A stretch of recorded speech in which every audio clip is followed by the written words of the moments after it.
Alrighty, welcome back everyone. We just talked about the keys to a national title for the four teams left. Definitely a lot of different things, including if Texas doesn't find that run game, it's probably going to be another route over there in Dallas this upcoming week, but definitely something we'll talk about tomorrow when we make our full picks on those games. But we had an FCS title last night, and I definitely want to talk about it a little bit. NDSU got the win over Montana State, 10th title in 14 years, just absolutely ridiculous what they've been able to do over there in Fargo, North Dakota, but remarkable stuff in this game. It was an absolutely awesome game, and it really did look like NDSU might have been pulling away with it. At halftime, it was 21-3, and I was thinking, okay, they're going to roll to their 10th title. It's going to be a remarkable moment, and they're going to be able to ride this thing out in the fourth quarter.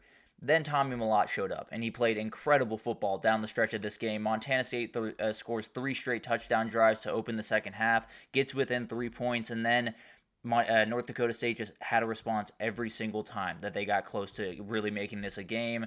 And it really started with that guy right there, and really started with Cam Miller as well. But remarkable plays from both those guys really down the stretch of this game. It was every single time that Montana State got within 3 points, felt like they had momentum, felt like they might be coming back, North Dakota State really put them away. They played incredible football, always made a big-time play, 11-play drive from Montana State to open this thing. They got a 2-play drive plus a 2-point conversion to cut the lead to 10. Things got very, very interesting in a hurry. Definitely was a game that you had an idea of where it was going. Then Montana State kind of took over in a hurry, and then you were worried that possibly NDSU was getting rid of it. Then NDSU took over. Bryce Lance made a play after play after play and made a remarkable snag that might have been a touchdown, was very, very close to possibly being a touchdown, made a couple of just ridiculous plays in this game, and he's a downright special player. But Cam Miller was the show. There's no doubt about that. 19 for 22, 200 yards passing, 2 touchdowns passing, also had 18 carries, 121 yards, and 2 scores rushing. The dude is remarkable. He's an absolute special player. Finishes his career at NDSU with a title, kind of bookends his career at NDSU with a title in 2021, and then 2025 this time around. But remarkable player, has been remarkable the entirety of his time at NDSU, and absolutely will be someone that you will see. Maybe not at the NFL level, but absolutely is someone that I hope to see playing football going forward, because he is such a fun player to watch. There's no doubt about that. And frankly, there might be a couple in this game. I do think both these coaches have a real chance to possibly take some jobs. I do think it's kind of an interesting question when you get into FCS head coaches moving up to the Power 5 level. It's kind of a little bit of a gamble. You know, you've seen it with Matt Entz. He took the job from NDSU, went over to USC to be their linebackers coach. So it's a little bit of a complicated conversation. Hard to figure out, what would work at the FCS level. Will it work at the FBS level? Or especially the Power 5 level. So I do think Tim Pulaski is a very talented coach. I do think he has the ability to possibly make that jump. That being said, he just won, I believe, his second national title, if I'm not mistaken, and absolutely is someone that could build a really great legacy up there. I don't know. It'll be interesting to see who could possibly jump into that. And one guy to watch at the FCS level going into 2025 definitely is Brennan Marion over at Sacramento State. He's built a really remarkable program over there in just a couple of weeks, continues to recruit at a remarkably high level. That's someone that I think could explode on the FCS level this year and then just entirely take over going into next year. And exactly, Anthony, I do think the UFL or the Arena League, whatever it is, I'd love to see Cam Miller playing some football going forward. Now, we talked about Cam Miller possibly playing outside the NFL.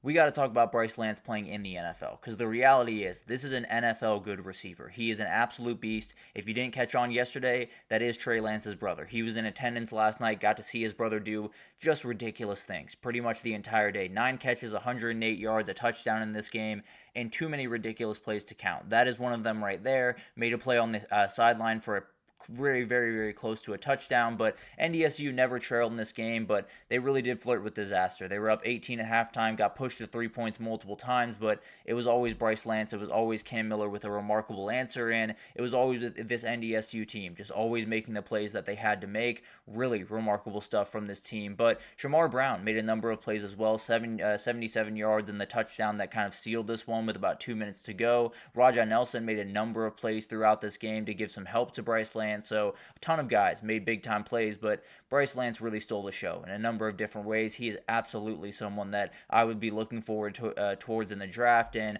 we'll see what happens there. Definitely a very talented player, and he is absolutely ridiculous. He is a junior, Anthony, so he absolutely could transfer to possibly a Power 5 school and then get a little bit more eyes on him.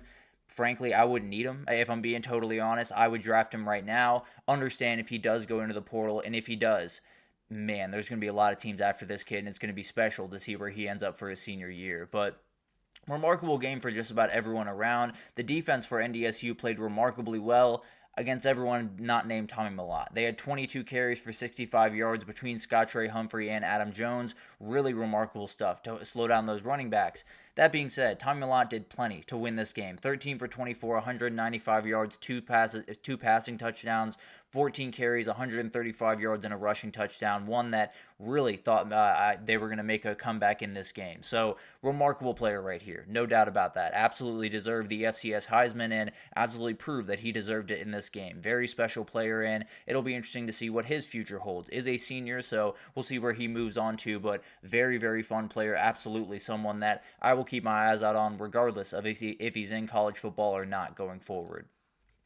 But NDSU, they do it again. Tim Palace gets his second national title as the NDSU head coach.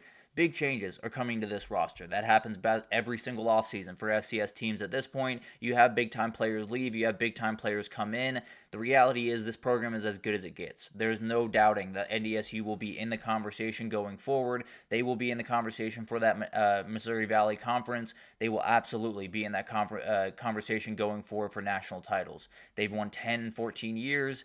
Can't imagine it slowing down really anytime soon. But remarkable game. One of those games that really gives you an idea of what national titles really should look like. This was a special game between two really special teams, two quarterbacks that absolutely earned everything they possibly could have in this game and really were remarkable teams going in. So I think you look at what moves forward for both these teams and both these programs. I mean, Anthony brought it up here where these teams are kind of prime teams for a possible, realignment, jumping up to the Power 5 level, jumping up to the FBS level. It'll be interesting to see what happens. We did talk about Mountain West Conference did just add NIU, so maybe there's not the need for a North Dakota State at this time, but maybe the MAC gives them a little bit of a call. Maybe the MAC gives a call to South Dakota State and sees what's happening there. And you add those two teams, I'm definitely a little bit locked into the MAC going forward. But overall, really remarkable performance from both these teams. Brent Vigen over at Montana State has done a remarkable job with this team. 15-1 is the best record in D1 football this year, so take that for what you will. Obviously came up a little bit short, but at the end of the day, you did have the Heisman winner from the FCS. You had a remarkable season, and can't imagine this is the last time that we see Montana State at the mountaintop. They've been here twice in the last 4 years. Have to imagine they'll be back at some point here pretty soon. But for NDSU, the train just keeps rolling on. 10 titles in 14 years. Remarkable stuff. Tim Palace, actually, his first title. I said his second a couple of times here. It is his first title as the head coach of this team. He was here for the running back and tight end coach when they started kind of this run. Took kind of a hiatus, went to Idaho, went to Wyoming, went to a couple of different places, found his way back home, and has done an incredible job. And the reality of this, it's very hard to understand how crazy this is because you hear 10 and 14. You understand that it's wild. The reality is it's essentially shoving two Alabama dynasties into the same time period, taking that what Alabama did in that 15-year period and just doubling it. Absolutely ridiculous what NDSU has been able to do as everyone else has been nipping on their heels trying to take down the big dog. I think it's someone that absolutely will take a big-time step forward, and I think NDSU is just one of those programs that will continue to do a big-time thing. Cam Miller leaves as a two-time champion. Frankly, I don't know who the backup is. I apologize, Anthony. I don't know who's going to take over for him, but it'll be really interesting to see what that looks like. Bryce Lance has a choice to make, whether it's going to the league or possibly going to a Power 5 team or staying in Fargo and finishing it out with his teammates. It'll be interesting to see what happens there, but regardless, I think that guy is an NFL talent. At some point, he's absolutely someone that will take a big-time step forward, but at the end of the day, I think, and Anthony, you're absolutely right. I think when I watched these two quarterbacks yesterday, there was not a part of me that thought they couldn't play at the FBS level, that they couldn't play at a higher level. They're just playing against guys that might not be quite as great as the other guys at the next level. But the reality is both these quarterbacks are downright special, and if they had a year left in their college careers, I have to imagine a lot of people would be on the phone with them right about now. But it'll be interesting to see what happens with both these teams. Remarkable programs, especially NDSU, just been special to watch. But before we get out of here, before we stop talking about the championships that have gone on, got to spread some love to the rest of college football, and that includes D2 football. Ferris State gets a very comfortable win in the national title at D2, 49-14 over Valdosta State. It was Trinidad Chambliss in this game, 153 yards, 3 scores through the air, really talented guy, and absolutely made some plays on the ground as well. 2 scores on the ground. Valdosta State had no responses in this game. They actually put the ball on the ground 5 times, only gave it up 1 time, but at the end of the day, made a lot of mistakes in this game if you're Valdosta State, and put them in a very bad position. But Ferris State continues their D2 dominance, 3rd title in the last 4 years. Tony Anise is building something downright special over there, and it doesn't look like it's slowing down anytime soon. So huge shout out to Ferris State getting that D2 win, and then got to give some love to Mount Union as well as North Central. Got a little bit of a, I won't say a talking to, but at the end of the day, got suggested by my boss over there to give a shout out to Mount Union. This is kind of the Alabama of D3. The reality is, it's been a dominating program, but this time around, North Central did get them 41-25, and this is a huge win for North Central. 2nd title in the last 3 years. They finished the year 15-0. So the undefeated team in college football is all the way down at D3. But a remarkable team, been elite all year, and a grand finish for them. Brad Spencer, the head coach, has done a great job. Luke Lennon was incredible in this game, 18 for 26, 298, 4 scores, and TJ DeShields, although he had 314 and 2 scores, came up just a little bit short. But it was a remarkable game from North Central, a remarkable year for them, and that does it for just about every championship that you will see in college football, but the one that we're going to be talking about in a couple of weeks here. We got 3 more games in the college football season. We have Texas, Ohio State, Penn State, and Notre Dame. Those are the teams left playing college football. Those are the teams that will be lifting the last trophy of college football, and I think it's going to be a special thing to watch. There's no doubt about that. So it's going to be awesome to see what happens going forward, and absolutely, I do think there is something to be said, when you get to this championship level and Ferris State just blows out Valdosta State, you definitely have some questions about how the rankings worked out going into that tournament, but at the end of the day, you get to that point, Valdosta State definitely deserved to be there. Maybe you can make the argument that there was a game before that probably was the quote-unquote national championship, but at the end of the day, remarkable season from both those teams, and Bryce Lance, frankly, every team should be calling him right now. If he's going to stick around in college football and is going to transfer, I would call him immediately and try to get him on my team. Special player, and will be special to watch what he can do in coming years. But let's take our second break here. When we come back, let's get back to those semifinal teams, get back to the CFP here for a second. Unsung heroes is where I'm going next. Not necessarily guys that we had unsung heroes throughout the year, guys that could be going forward, and definitely guys I want to talk about as we get into these next couple of games, but we'll break it down right after this, so stick with us.